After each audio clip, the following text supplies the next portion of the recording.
So we're going to go through several scenarios of titrations. The first one is a strong acid with a strong base. This is the one that you've probably done before, usually like your strong acid, for example, HCl, your strong base, NaOH. That's what you've usually done in the lab. So your pH, here's your acid, neutralize a little bit, all of a sudden, oh, it's all gone. And then it's up here. So the equivalence point would be halfway between your strong acid and your strong base, so halfway between that big pH change.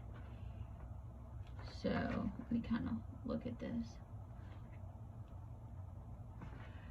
So at the equivalence point, if you have a strong acid and a strong base, so remember all the acid dissociates and all of the base dissociates. So where H plus equals OH minus,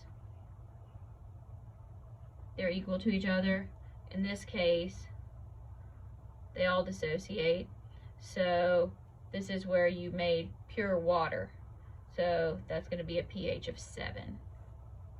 However, what we see in the lab is we use an indicator called phenolphthalein, which actually changes color sometime around 9. So we'll notice an endpoint of the titration somewhere, up in here. So we'll actually kind of overshoot with the indicator a little bit, but you can see that it's really not that much, and so we use it as an approximation. Now, that's kind of what it looks like graphically. Let's get into this and let's do some math, and we're going to be using some equilibrium calculations getting into this. So the first thing we need to review, and I am going to switch to my pencil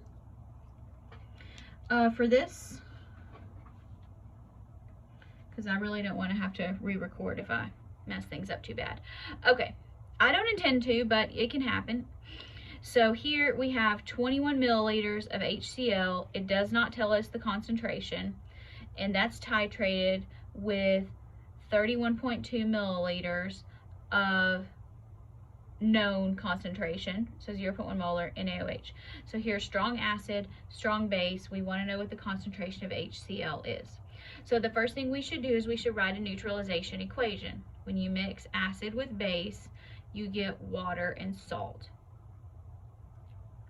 So there. Now let's do our calculation. We'll do this factor label method.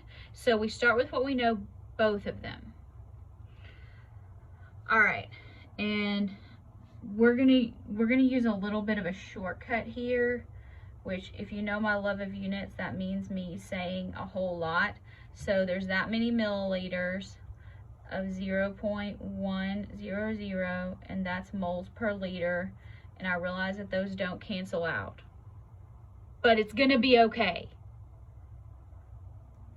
So this is moles of NaOH.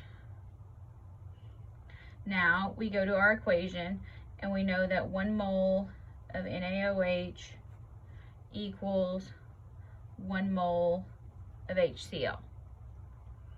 So now we have moles of HCl, and we're going to need to cancel out. So we got to deal with our volume of HCl.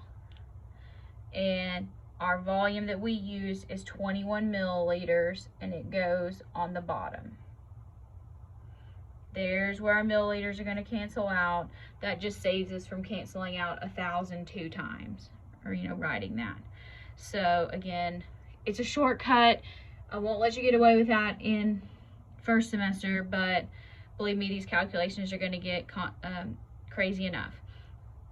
So here, this is going to be our volume of your base, concentration of your base, mole ratio, volume of your acid.